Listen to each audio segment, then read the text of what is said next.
توهی شاه جلال باشو کوه بی زوال. شلوم دوستای عزیز، برادرها و خواهرها، امیدوارم خوب و خوش سرحال باشین. از محبت و فیض خداوند ما یسوع مسیح بهره مند بودن. نعمات و برکات روحانی عیسی مسیح میشه در زندگی شما سرازیر شد و از زندگی که شما در این دنیا پیش میبرین هم پر از لطف و مرحمت خداوند باشه. دوستان عزیز، امروز بازم با یک برنامه جدید از طریق تلویزیون اینترنتی مسیحیان افغان در خدمت شما قرار دارم. تلویزیون اینترنتی مسیحیان افغان تلویزیون خود شماست و شما میتونید از طریق پیام ها، شهادت ها و گواهی ها، سوال ها و سایر مسائل با ما در قسمت پیشبرد این تلویزیون کمک بکنین. همچنان میتونین پیشنهادها و انتقادهای خود را با ما شریک بسازین. دوستان عزیز، ما در خدمت شما هستیم. این تلویزیون خود شماست. تا ویدیو را شریک بسازین و در صفحات مختلف ویدیو را شما شریک بسازین و بذارین تا بیشتر تعداد کسایی که خبر ندارن درباره تلویزیون اونا آگاهی پیدا بکنن، این برنامه رو تماشا بکنن تا از طریق ما بتونیم پیام عیسی مسیح را به طور خوبتر و بهترش بر هم مردم افغانستان برسانیم.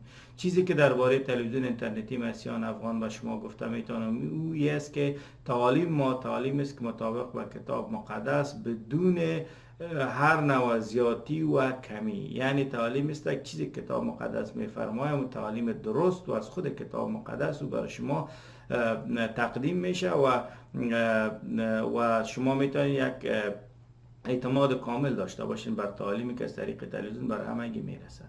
دوستان عزیز، امروز میخوایم با یک موضوع جدید بازم از طریق تلویزیون اینترنتی مسیحیان افغان در خدمت شما قرار داشته باشم و این موضوع بسیار موضوع مهم است که و اگر شما درباره این موضوع و یا موضوعات دیگر کدام سوال و پیشنهاد انتقاد داشته باشین یا پیام داشته باشین میتونین از طریق واتساپ و وایبر و از طریق فیسبوک و از طریق تلفن و از طریق وبسایت ما و ایمیل آدرسی که با ما در تماس شوین و ما حتما جواب شما میپردازیم و حتما پیام‌های شما را نشر میکنیم.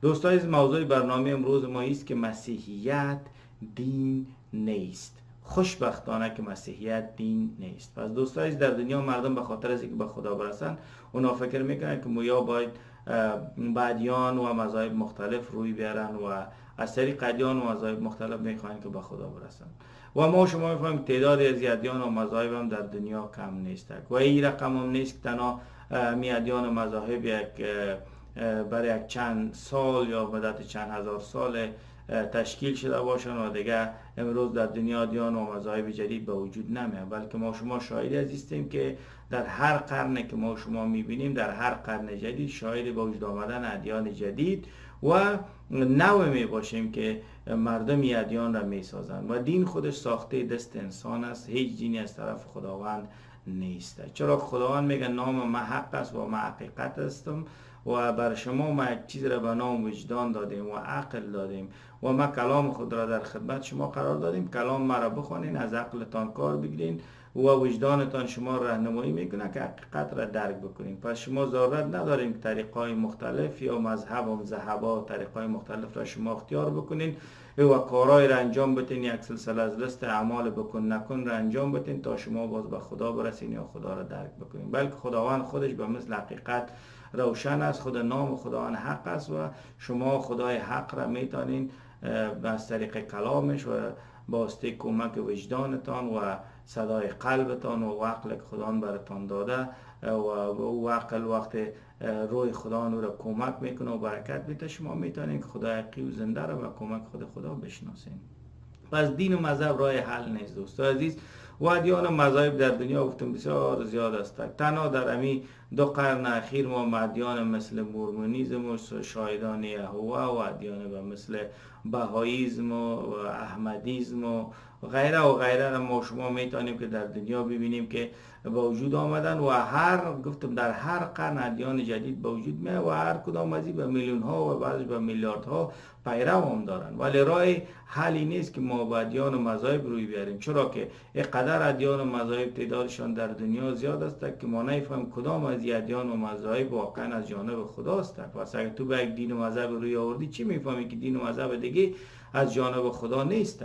چرا که اونا هم این مفکوره رو دارن که دین و مذهب و اونا از طرف خداست و از تو نیست. مثلا مسلمان ها فکر میکنن که دین و مذهبشان حق است و فکر میکنن که هندوها دین و مذهبشان حق نیست، ولی وقتی با هندوها بشینی، هندوها میگن که دین و مذهب ما حق است، ما کاملا اطمینان داریم که راه ما حق است و راه مسلمان ها حق نیست.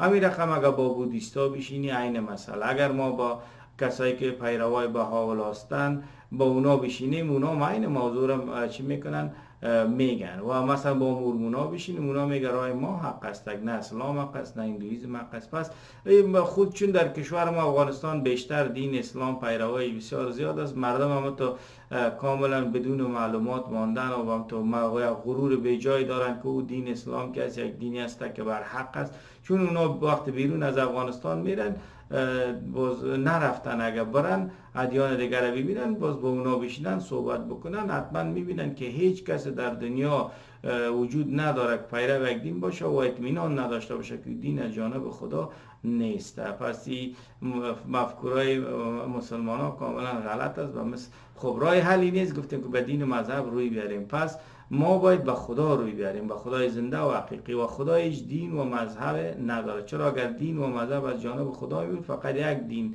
وجود می داشت و اصلا مذهب وجود نمی داشت.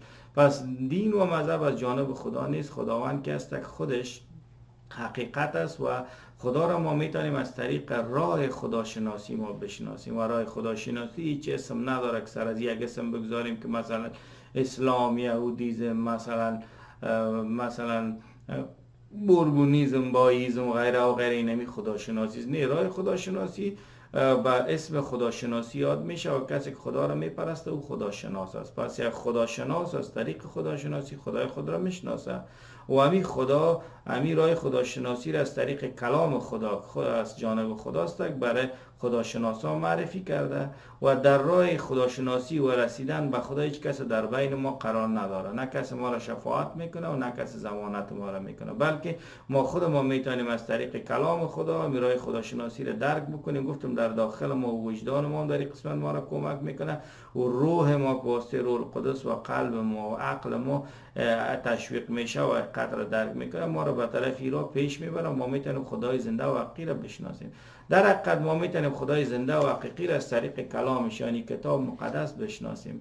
مسیحیت که است که اصلا اسم حقیقیش خداشناسی است، یعنی خداپرستی یا خداشناسی.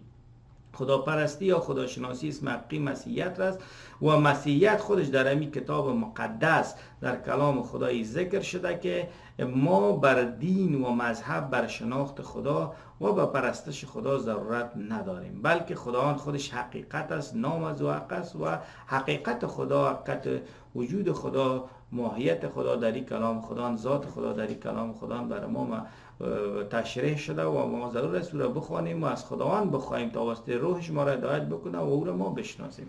یعنی یک رابطه است مسیحیت، یک رابطه خداشناسی، رابطه مستقیم بین انسان و بین خدا. در بین ما کسای مثل محمد و علی و غیره وجود نداره، بلکه ما مستقیم به خدای زنده و حقیقی که اسمش یسوع مسیح است که ما چی میکنیم؟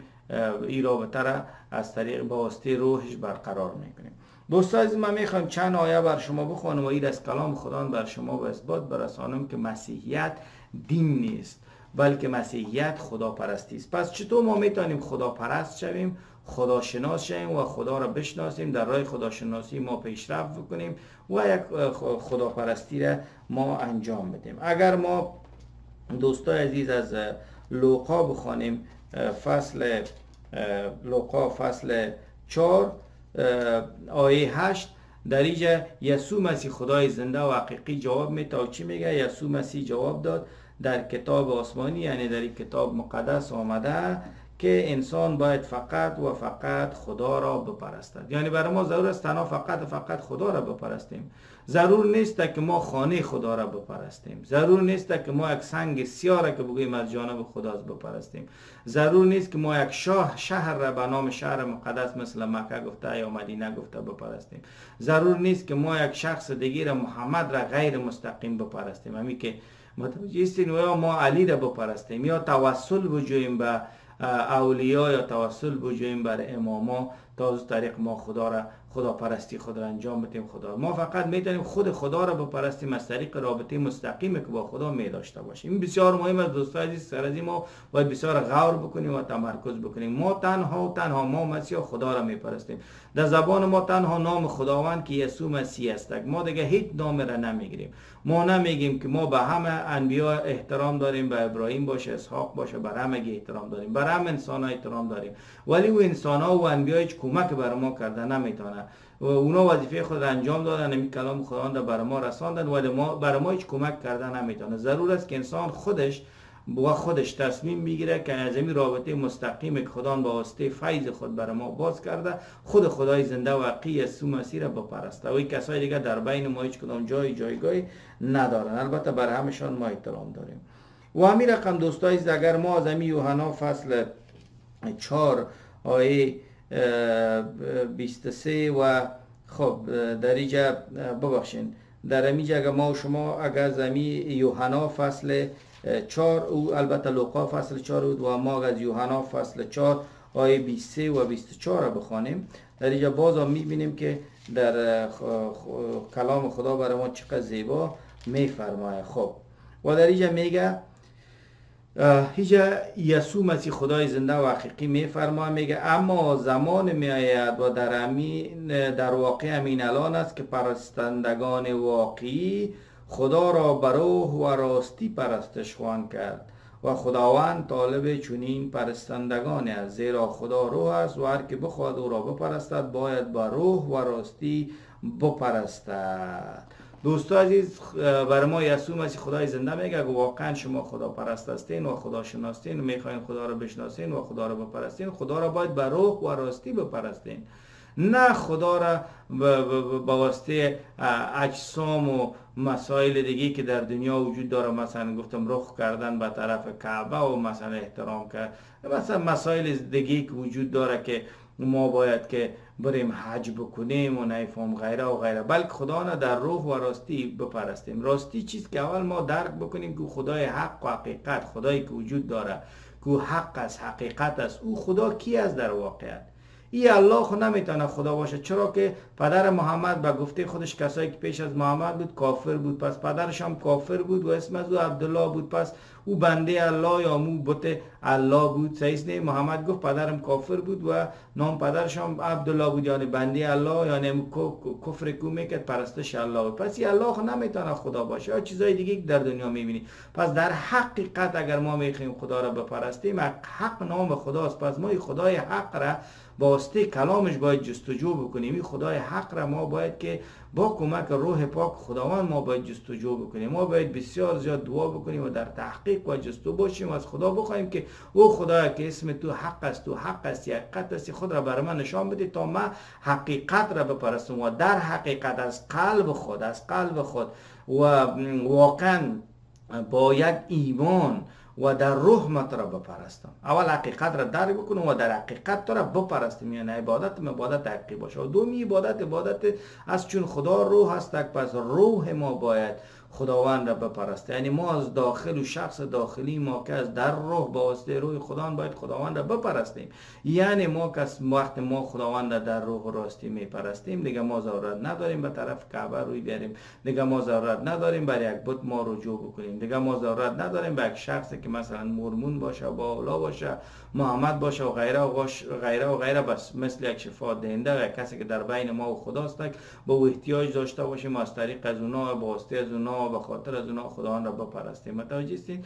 پس ما میایم خود خداوند را در روح از طریق رابطه مستقیم روحی که با خداوند می داشته باشیم، او رابطه که بین روح ما و خداوند که روح است اختیار میشه، او رابطه که مستقیم است و از قلب و از دل جان با ایمان خدا را میپرستی. خدای گفتم حق است و عبادت یک نوع عبادت حقیقی می باشه، نه مثل از اینکه مردم عبادت میکنن حالا بریم به حج که ما را حاجی صدا کنن یا حالا که گناه ما بخشیده شه. متوجه هستین؟ یا بیاین که بعد نماز تیز بخوان یا نماز بخوان مثلا برای مردم نشان بده، یا اصلا به مردم نشان نده. فرض مثال نماز از یک حرکات مشخص، الفاظ مشخص کرد، بعد تا به بعض وقتا مردم معنایش هم نمیفهمن، حال اگر معنایش هم بفهمن بخوانن و از این طریق نشان بدن که ما خدا را عبادت میکنیم. نه، وقتی که از روح و راستی در حقیقت تو خدا را میپرستی، عبادت حقیقی میکنی و روحت با روح خداوند است، تو در هر لحظه زندگی، در هر سخن، در هر کار، در هر فکرت تو خداوند را در اولویت قرار میدی و کار تو، سخن تو و فکر تو باعث جلال نام خداوند میشه. اون را میگن عبادت حقیقی.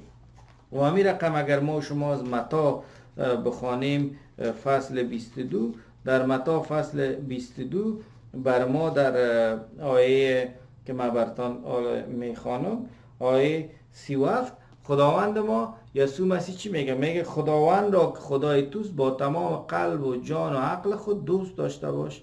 این اولین و مهمترین دستور خداست. دومین دستور مهم نیست، مانند اولی است. همسایه خود را دوست بدار به همان اندازه که خود را دوست می‌داری. تمام احکام خدا و گفتار انبیا در این دو حکم خلاصه میشه و اگر شما این دو را انجام دهید در واقع همه را انجام داده اید. میگه با تمام قلب و جان و عقل خدا را دوست داشته باش، همسایت هم دوست داشته باش. کلام خدا برای ما میگه که عبادت حقیقی و پرستش حقیقی خداوند چیست؟ محبت با خدا، احترام به خدا و ستایش خدا، پرستش خدا و همچنان خدمت مردم. و کلام خدا میگه اگر ما نمیتونیم که انسان را که میبینیم او را محبت کنیم، چگونه میتونیم خدای خود را محبت بکنیم؟ پس در حقیقت در کاری که ما برای جامعه و برای انسان ها انجام میدیم، هر حرفی که میزنیم، هر فکری که داریم نسبت به انسان ها که ما میخوایم محبت خدا را به اونا نشان بدیم و در خدمت از اونا باشیم، نام خدا جلال پیدا میکنه. در حقیقت ما خداوند را پرستش کردیم و پرستیدیم. و بهترین خدمتی که من میتونم برای یک انسان انجام بدم و چی میتونه باشه؟ ایست که ما اونا را درباره خدای حق و راستین پیام بدم و اونا را معرفی بکنم به خدای حق و راستین و خدای حق و راستین بهم بر از اونا تشریح بکنم و کلامش را بر از اونا برسانم، پیام نجاتش را، پیام انجیل، خبر خوش را بر از اونا برسانم که خداوند اونا را دوست داره، خداوند اونا را واسطه فیض خود بخشیده، بیاین به نزد خداوند و نجات را از خداوند دریافت بکنه. این بهترین محبت است که نسبت به بشر انجام داده میتونه. و همین رقم خدمات دیگه که به نفع بشر باشه، همش برای جلال نام خدای زنده چی میشه؟ باعث جلال نام خدای زنده میشه و خداوند از طریق جلال پیدا میکنه. و دوستای عزیز این میجه است که ما میتونیم نام خدا را جلال بدیم. این در حقیقت ما یک قدم دیگه نسبت به خداشناسی و خداپرستی نزدیک میشیم. پس دیدیم که طریقه خداپرستی چیز؟ با تمام قلب و جان خدای تا بپرست و همسایت را دوست داشته باش. کل احکام میگه در اینمی خلاصه شده. پس مسیحیت گفتم دین نیست دوستای عزیز. مسیحیت اینمی که خداوند حق را شناختی و خداوند یک رابطه مستقیم با او داری. هر حرفی که میزنی، هر فکری که میکنی، هر کار که انجام میدی، خدا را در اوج حاضر میبینی و برای جلال نام خدا و خدمت مردم و دوستی با خدا و محبت با مردم این انجام میدی. اینمی مسیحیت است. ببینید کدام قوانین زیاده نداره، کل احکام میگه در اینمی خلاصه شده. پس دوستان عزیز ما و شما دیدیم که مسیحیت دین نیست. دین چرا که باشه دین و مذهب شریعت می داشته و شریعت احکام داره و این احکام کلش بیان میشه و تشریح میشه و احکام باید انجام بدی. این احکام مجازات و مکافات داره. ولی در مسیحیت که از خداوند را با تمام دل جانت میگه دوست داشته باش، همسایت را که انسان از دوست داشته باش. اینمی خداپرستی است، خداشناسی است.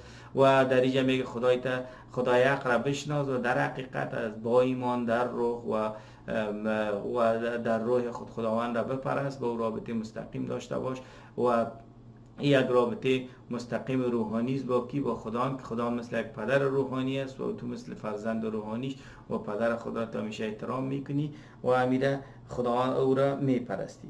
پس در اینجا دوستان عزیز ما شما دیدیم که مسیحیت بسیار شرط و شرایط نداره که الان مسیحی شده که توی کارا بکو کارا. چرا مسیحیت دین و مذهب نیست دوستان عزیز؟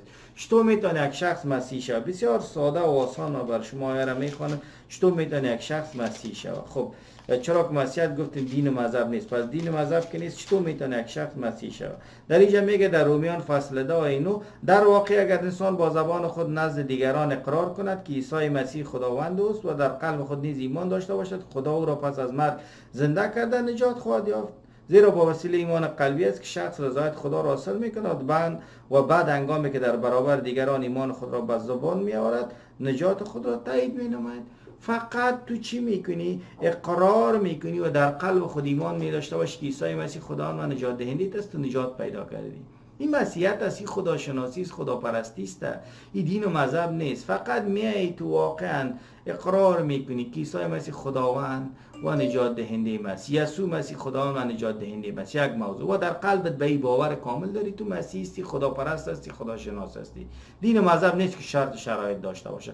کس در اینجا تو را ختنه نمیکنه، کس در اینجا تو را سنت نمیکنه، نام تو را کس تغییر نمیده. متوجه هستی؟ الکی در یک غسل که بوش جان و بدن از اینه که علی و در چیزی کس انجام در اینجا نمیده. غسل تمید یک مسئله جداگانه است و یک سمبل است. در اینجا کس مثلا نمیگه کالا تو یک کلمه را بخوان، فقط در مقابل مردم میری معنای کلمه تمیم فهم میگم عیسی مسیح خداوند و نجات دهنده است و ما به قلب خودم باور دارم تو مسیح هستی، خداشناس هستی، خداپرست هستی. متوجه هستین دوستان؟ یک موضوع اصلا کلمه مسیحیت استفاده کردنش از این که بهتر از ما بگیم ما خداشناس و خداپرست هستیم. از طریق مردم میتونن خوبتر ما را بشناسن، چرا که امروز از مسیحیت هم بعض مردم دین و مذهب ساختن، ولی ما دو دین مذهب نیستیم و مردم هم فکر میکنن مسیحیت دین مذهب است. نه خیر، ما دین مذهب نداریم. کلمه درسته که برای ما استفاده میشه خداپرستی و خداشناسی است. و همین رقم دوستان عزیز، ما چرا خداوند فقط با این که ما میگیم یسوع مسیح خدای زنده و حقیقی است و مثلا در قلب خود ایمان میاریم ما را نجات میده، از کدام طریقی را برای ما واضح شده، چرا قدری آسان شده. کلام خدا در افسوسیان فصل 2 آیه 8 و 9 برای ما میگه بنابراین 8 و 9 افسوسیان، بنابراین در اثر بخشش رایگان و مهربانی خدا و توسط ایمانتان به مسیح است که نجات یافته اید و این کار شما نیست بلکه هدیه خداست. نجات نتیجه اعمال خوب ما نیست، از این رو هیچ کس نمیتواند به خود ببالد. این خداست که ما را از نو تولد آفریده و این زندگی جدید را از فیض وجود عیسی مسیح به ما داده است و از زمانهای دوردست نقشه خدا این بوده که ما این زندگی جدید را صرف خدمت به دیگران نماییم. آیه 8 9 10 فصل 2 افسوسیان. پس به خاطر که مسیح راه نجات را برای ما باز کرده و این بخشش رایگان و مهربانی خدا که فیض عیسی مسیح است، خداوند ما یسوع مسیح، این امیری برای ما مهیاست، بر هر انسان در این دنیا مهیاست و ضرور است که انسان با واسطه کمک روح القدس که هدایت میکنه با قدرت روح القدس هدیه ایمان بگیره و ایمان بیاره و از فیض مسیح بهره مند شود. و این کار خود انسان نیست. انسان نمیتونه. امروز در دنیا پروفسوراست، امروز در دنیا مردم بسیار زیاد مثلا درباره خدا تحقیق کردن یا بسیار تحصیل کرده یا لیستن ولی نمیتونن به این فیض برسن یا قدر درک بکنن. این کار روی پاک خداوند است، یک تحفه است که برای همگی داده میشه در صورت که انسان قلب خود را باز بکنه. و این کار انسان نیست بلکه کار خداوند است. چرا این کار صورت گرفته که ما خدا نقدر مهربان شد و یک بخشش رایگان برای ما از طریق فداکاری یسوع مسیح بر روی صلیب انجام بده و چرا ایمان را برای ما هدیه میده و چرا ما رستگار میشیم به طور کامل و نجات از خداوند دریافت میکنیم از محکومیت و قضاوت و از همه چیز و ما یک شخص نجات یافته باشیم. به خاطر از اینکه دوستای خداوند ما را دوست داره و میخواد که ما دیگران را دوست داشته باشیم، در خدمت دیگران قرار بگیریم. پس زندگی مسیر دوستای ما شما دیدیم که بسیار ساده هست. یک زندگی است که در حق و راستی خدای خود را میپرستی و میشناسی. یک زندگی است که خدای تا با تمام قلب و وجدان و هوش تو چی میکنی؟ دوست داری و همسایت را محبت میکنی. اول همسایت را محبت میکنی تا نشان میدی برای خداوند که من هم نو خود را محبت کردم و از طریق نام تو را من جلال میتم. چرا خدایی که میگه نمیبینی او رو چطور محبت میکنی اگر انسان را که میبینی محبت نکنی؟ و این را گفتیم فقط ما و شما خوانیم که بسیار ساده با اینکه یک اقرار به زبان میکنی که یسوع مسیح خدای زنده و نجات دهنده است و در دل خود به او ایمان داشته باشید نجات پیدا میکنی. و این دیگه یک خانمی نجات به واسطه فیض عیسی مسیح و ایمان ما کوام یک حدیث از جانب خداوند برای ما باز شده و همین است که ما یک کار خود ما نیست، یک حدیث از جانب خدا و ما نجات پیدا میکنیم تا دیگران را ما خدمت بکنیم. و در اینجا ما یک تعهد داریم با عیسی مسیح که ما از تو پیروی میکنیم. یعنی چیزی که در کلام خدا نوشته شده ما او را پیروی میکنیم. یعنی برای ما در اینجا مجازات در نظر گرفته نشده بلکه ما میگیم هر روز ما مثل عیسی مسیح میشیم. یعنی هر روز ما به پیروی عیسی مسیح در قسمت مثلا پیروی از عیسی مسیح ما رشد میکنیم، ما آهسته یاد میگیریم، رشد میکنیم، بالاخره اعمال ما، افکار ما، گفتار ما همش مثل عیسی مسیح تا یک اندازه را میشه تا زمانی که مسیح برمیگرده و باز ما کامل میشیم و کاملا ما در حضور خدای زنده و حقیقی ما قرار میگیریم و از حضور از او لذت میبریم. خب دوستان عزیز، در این زندگی برای ما یسوع مسیح به خاطر از اینکه ما بتانیم که ما همه مردم دنیا را خبر بسازیم که شما خدا را باید در حق و در روح راستی شما بپرستین، باید خدا را با تمام قلب و جان و وجدان و هوش و قوت و انرژی تان بپرستین و همسایتان دوست داشته باشین و این که مثلا شما فقط با این که اقرار بکنین و در قلب باور داشته باشین به یسوع مسیح به صفت خدا و نجات دهنده تان ایمان پیدا میکنین و این که خوانین که فیض خدا بر همگی محیا شده با واسطه قربانی مسیح بر روی صلیب و این که مثلا ایمان هم یک تحفه است که بر همگی داده میشه، اگر بخواین بگیرن و نجات هم تحفه است که بر مردم خداوند میده تا در خدمت دیگرها باشه. همین مسائل بر مردم ما بتونیم برسانیم. عیسی مسیح باز در بر ما در مسیحیت یک مأموریت داده. او مأموریت بر ما چیست؟ اگر ما در متی فصل 28 بخوانیم، متی فصل 28 متی فصل 28 و در اینجا ما میخوانیم آیه 18 فصل 28 متی. آنگاه عیسی جلو آمد و به ایشان فرمود تمام اختیارات آسمان و زمین به من داده شد، پس بروید و تمام قوم ها را شاگرد من سازید و ایشان را به اسم پدر و پسر و روح القدس غسل تعمید دهید و به ایشان تعلیم دهید که تمام دستورات را که به شما دادم اطاعت کنند. مطمئن باشید هر جا که برید حتی دورترین نقطه دنیا باشد من همیشه همراه شما هستم. پس دوستان عزیز، ما باید بریم به تمام نقاط دنیا و این پیام را بر مردم دنیا برسانیم و هر کسی که قبول کردی پیام را اونا را به نام پدر پسر و روح القدس یعنی به نام خداوند ما غسل تعمید بدیم و برشان تعلیمی را که مسیح داده که هم تعلیمش محبت و بخشش است، اساس و بنیاد تعلیم عیسی مسیح را بر از اونا ما یاد بدیم.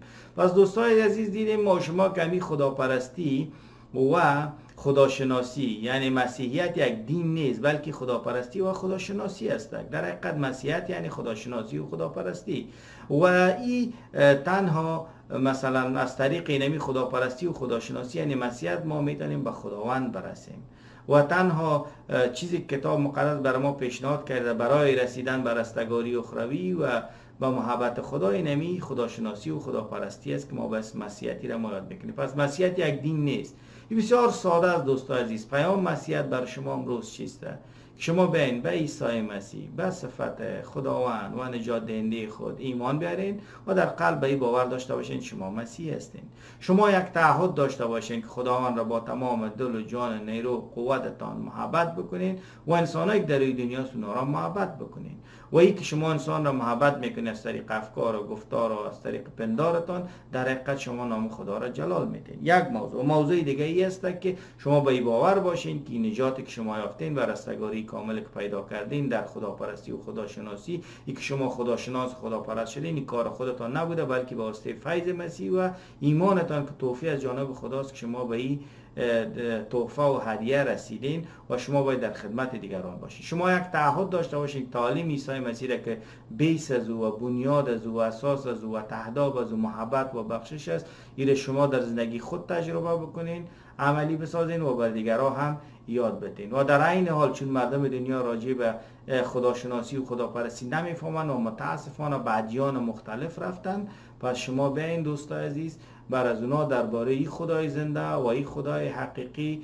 برین بگوین این مأموریتتان است و اگر ایمان آوردن اونا را شما شاگرد عیسی مسیح بسازین و در نام پدر پسر و روح القدس غسل تعمید بدین و تعلیم مسیح را به اونا برسانید. در آخر موضوعی که نمیخوایم فراموش بکنیم اویی است که دوستان عزیز ما ادیان و مذاهب داریم که به اسم مسیحیت یاد میشه، مثل شایدان یهوه، مثل مورمونیزم، مثل کاتولیزم، مثل ارتودکس و مثل از این بعض فرقای برانهام و غیره که اینها مسیحیت نیستند بلکه اینها ادیان و مذاهب هستند و مثل اسلام و غیره یعنی اینا خارج از مسیحیت خداشناسی و خداپرستی هستند. کسایی که مسیحا و خداشناسای واقعی است اونا اسم و نام بر سر از این رابطه مستقیم خود با خدا نمیگذارن بلکه اونا میگن ما خداپرستا هستیم، ما خداشناسا هستیم، ما خدا را میپرستیم و اونا چی میکنن؟ خداپرست و خداشناس معرفی میکنن. تشکر دوستان عزیز، امیدوار هستم میره درک کرده باشین که مسیحیت دین نیست، مذهب نیست بلکه مسیحیت خداشناسی و خداپرستی است. بهترین کلمه برای تعریف مسیحیت خدا شناسی است، یعنی در راستای خداشناسی هر روز بیشتر و بیشتر و زیادتر رشد کردن، چرا که شناخت کامل از خدا از عقل و تفکر انسان خارج است ولی انسان همی که خدا را با اندازه عقل خود میشناسه و با ایمان می داشته باشه برش کافی است و خداوند برش وعده کرده که روز در روز میتونه باز خدا را بهتر و بیشتر و خوبتر بشناسه. تشکر دوستان عزیز، منتظر پیام ها، منتظر سوال ها، منتظر شهادت های شما هستم. تلویزیون اینترنتی مسیحیان افغان تلویزیون خودتان است، در خدمت شماست، از استفاده بکنین. این ویدیو را با دیگران شریک بسازین و از طریق شما بیاین همین مأموریت تان را که رساندن پیام انجیل به تمام مردم دنیاست، خصوصا در مردم افغانستان، تاجیکستان و ایران ادا بکنیم. در نام پاک خداوند و نجات دهنده ما یسوع مسیح ما این برنامه را به پایان میرسانم. خداوند ما یسوع مسیح همراهتان باشه. آمین.